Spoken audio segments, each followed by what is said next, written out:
March 27th, 1975, a prophet named Ruth Green prophesied that I would travel the world and preach to millions of people. I had flunked out of college. I was in my mother's beauty shop and she kept looking at me in the mirror. And every time I looked up, she was looking at me. So she wrote it down. I still have a piece of paper. I've told this story before. She didn't say you're going to be an actor. She didn't say you're going to make movies, you're going to make millions of dollars and all of that. Make a long story long, 1982, I was filled with the Holy Spirit. It just wasn't ready. Going back to your question, rationalize, justified, if you will, what I was doing by speaking through my work. I asked the pastor, Bishop Blake, I said, well, do you think, I told him that story, I don't know how many years ago, do you think I should be a pastor? What she told me, he said, no, you have your pulpit.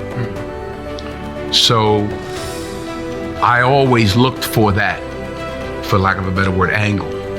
What's the story? That the only thing I wrote on the cover of Training Day was the wages of sin is death. I had the end of that film changed. In order for me to justify living in the worst way, I had to die in the worst way. He died in a very small way in the script. But I purposely wanted him to be knocked down on the ground and crawl like a snake. I purposely wanted everyone in the community to turn on him, and I wanted him to die in the most violent way. So for many, many years and decades, I did that through my work and through my philanthropy and through being a good guy and all of those things. That's not the case anymore.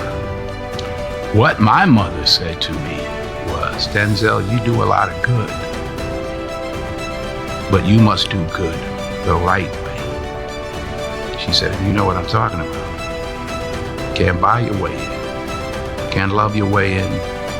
You gotta serve. You gotta do good the right way. So at 66, getting ready to be 67, having just buried my mother, I made a promise to her and to God to do, not just to do good the right way, but to honor my mother and my father by the way I live my life the rest of my days on this earth.